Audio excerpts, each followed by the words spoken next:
Assalamualaikum warahmatullahi wabarakatuh. Perkenalkan, nama saya Galudia Dintias dengan NIM 22002020. Di sini saya akan mereview buku atau meringkas buku, yang mana buku tersebut merupakan salah satu syarat untuk memenuhi kewajiban sebagai tugas akhir dari mata kuliah manajemen laboratorium dengan dosen pengampu Dr. Sulastri MPD. Selanjutnya, di sini saya memakai buku yaitu judul bukunya Manajemen Laboratorium, tahun terbitnya 2020 dengan penulis yaitu Dr. Suranto STMT. Yang kedua, Dr. Boni Swadesti STMT, dan juga yang ketiga Dewi Asmorowati STMF, yang mana buku tersebut berjumlah sebanyak 7 bab. Ada bab pertama pendahuluan. Buku tersebut mengandung pengertian dari manajemen laboratorium, yang mana manajemen laboratorium merupakan proses pengelolaan berbagai elemen yang ada di laboratorium untuk memastikan operasional yang optimal dan mendukung tujuan pendidikan, penelitian, serta pelayanan masyarakat. Yang mana keberhasilan dari pengelolaan laboratorium sangat bergantung pada integrasi berbagai komponen, termasuk peralatan, staf profesional, dan struktur organisasi yang efektif. Pengelolaan juga bertujuan menciptakan efisiensi dalam penggunaan sumber daya dan memastikan semua kegiatan berjalan sesuai standar yang telah ditetapkan. Namun, pada aspeknya, manajemen laboratorium tidak hanya memastikan operasional yang lancar, tetapi juga berorientasi pada peningkatan kualitas. Laboratorium yang dikelola dengan baik mampu menyediakan layanan pendidikan dan penelitian yang berkualitas tinggi dan mendukung inovasi, serta penerapan strategi manajemen yang mencakup pengelolaan peralatan, infrastruktur, serta pengaturan kegiatan di laboratorium.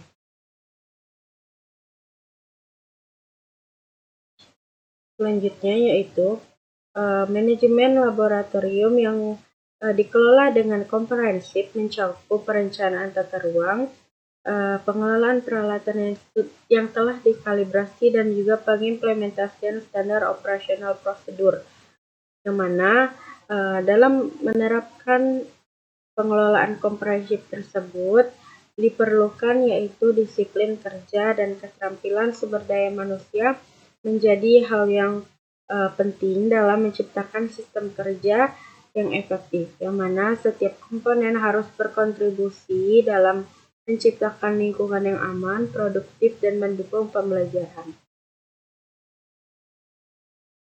Dapat disimpulkan pada bab 1 pendahuluan, manajemen laboratorium yang baik memastikan terciptanya sistem yang mendukung efektivitas operasional dan pengembangan ilmiah dengan pendekatan yang mana laboratorium tidak hanya menjadi ruang untuk penelitian, tetapi juga tempat pembelajaran yang inovatif dan berorientasi pada hasil yang bermutu tinggi.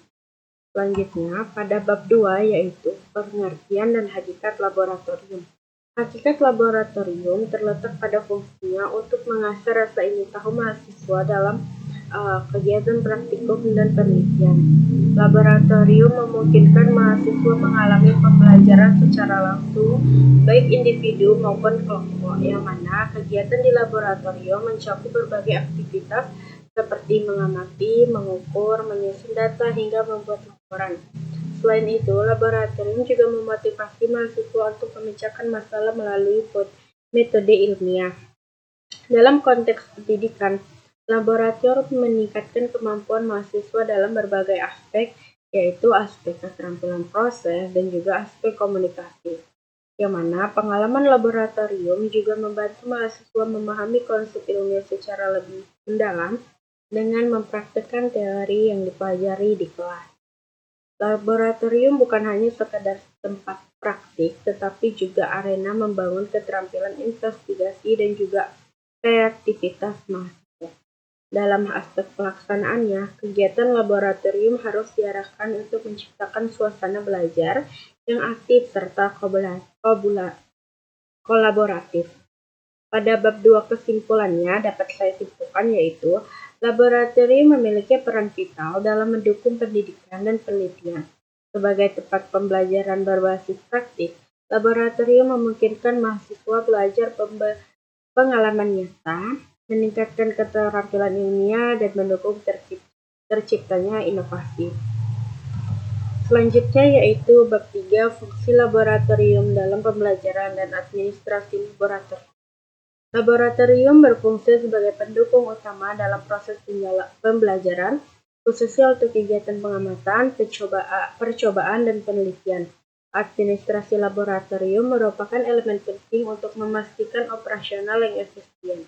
Tata ruang juga perlu dirancang sejak awal meliputi ventilasi, jalur evakuasi, serta ruang persiapan dan juga ruang penyimpanan, agar semua peralatan harus dalam kondisi bersih, terkalibrasi, dan disertai dengan buku petunjuk penggunaan, yang mana pencatatan alat dan bahan dilakukan secara sistematis untuk mendukung inventarisasi pengadaan serta pemeliharaan. Yang mana fungsi laboratorium terbagi menjadi dua, yaitu fungsi tradisional, yang mana laboratorium tradisional berfokus pada praktikum yang dilakukan secara terpisah dan pembelajaran teori. Praktikum biasanya dijadwalkan dengan jadwal tertentu menggunakan alat-alat pendukung penerapan teori dari kelas. Sementara itu, fungsi non-tradisionalnya, laboratorium non-tradisional mengintegrasikan teori dan praktikum dalam satu ruangan yang sama, yang mana menciptakan pengalaman belajar yang telah dinamis, yang mahasiswa dapat lakukan eksperimen dan juga diskusi kelompok hingga presentasi hasil di dalam ruangan laboratorium. Jadi dapat disimpulkan pada bab 2 tersebut adalah laboratorium yang dikelola dengan baik menjadi sarana pembelajaran yang sama, efektif, dan efisien, mendukung pengembangan keterampilan ilmiah dan kolaborasi mahasiswa dengan pengadaan administrasi yang penting untuk memastikan operasional kegiatan berjalan dengan efisien. Pada bab selanjutnya yaitu bab 4, yang mana bab 4 ini dengan judul manajemen laboratorium. Manajemen laboratorium adalah proses pengelolaan laboratorium untuk memastikan semua kegiatan berjalan dengan lancar. Hal ini mencakup pengorganisasian, uraian kerja yang jelas, pemanfaatan fasilitas secara efisien, serta administrasi yang baik. Di mana manajemen laboratorium bertujuan mendukung keamanan, keselamatan, dan keberhasilan operasional laboratorium. Faktor keberhasilan termasuk alat-alat laboratorium yang memadai, staf yang kompeten, dan disiplin kerja yang gigih. Kepala laboratorium bertanggung jawab atas pengelolaan keseluruhan, sementara teknisi dan staf pendukung memastikan kelancaran operasional. Manajemen operasional laboratorium memiliki beberapa perangkat utama, yaitu tata ruang, alat dan infrastruktur, serta organisasi dan administrasi. Kegiatan dalam laboratorium mencakup pengelolaan disiplin, pelatihan staf, penerapan SOP, dan penanganan masalah umum seperti pengelolaan limbah dan keamanan bahan kimia. Dengan memastikan keberlanjutan operasional laboratorium memerlukan pendanaan yang cukup dan prosedur pemeliharaan alat secara berkala. Dapat disimpulkan pada bab ini bahwasannya manajemen laboratorium yang baik menciptakan lingkungan kerja yang aman, terorganisir, dan produktif.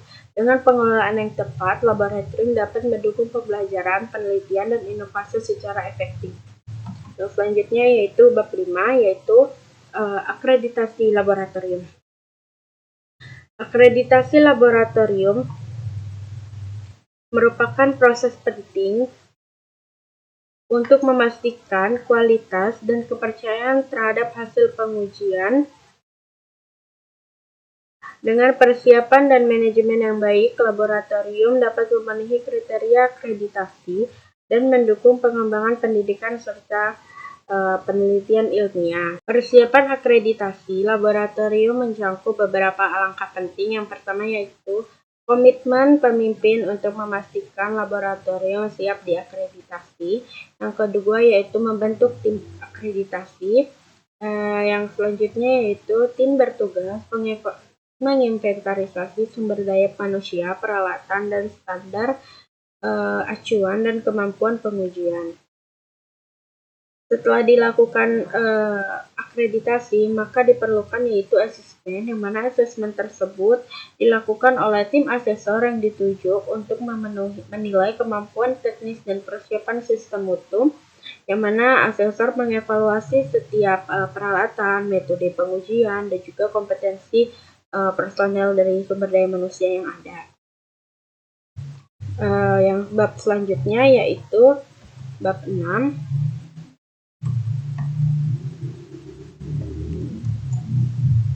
Yang mana yaitu borang penjamin mutu laboratorium. Laboratorium melaksanakan praktikum untuk meningkatkan keterampilan melalui perencanaan pembelajaran semester atau RPS praktikum. Laboratorium memberikan akses serta fasilitas dalam pelaksanaan kegiatan penelitian bagi dosen dan mahasiswa. Laboratorium juga menyelenggarakan pelayanan jasa yang relevan bagi pelatihan. Selanjutnya yaitu laboratorium memiliki rencana program yang baik untuk pengembangan yang bersifat strategis dan memiliki jadwal kegiatan yang baik. Yang mana selain itu laboratorium juga menyusun anggaran serta modul praktikum secara lengkap dengan memahami standar operasional perusahaan laboratorium untuk instruksi kerja dan juga penggunaan alat-alat yang tersedia di laboratorium dengan baik. Bab yang terakhir yaitu bab 7 penutup, yang mana pengelolaan dan penerapan manajemen laboratorium merupakan langkah awal untuk mendapatkan akreditasi laboratorium dengan kegiatan belajar mengajar serta penelitian yang berhubungan dengan laboratorium akan tertata dengan baik dan memiliki hasil yang dapat dipertanggungjawabkan. Lalu, aspek dalam manajemen laboratorium meliputi sarana dan prasarana, pengurus, praktikum, administrasi, dan juga standar operasional perusahaan laboratorium. Selain itu, akreditasi laboratorium menjadi langkah awal pengakuan laboratorium untuk dipandang di dunia luar sebagai guidance laboratorium. Nah, ini adalah hasil penjelasan singkat saya mengenai ringkasan buku manajemen laboratorium yang telah saya review. Mungkin sekian hasil dari penjelasan saya mengenai ringkasan buku manajemen laboratorium. Lebih dan kurangnya saya mohon maaf. Wabillahi taufiq wal hidayah. Wassalamualaikum warahmatullahi wabarakatuh.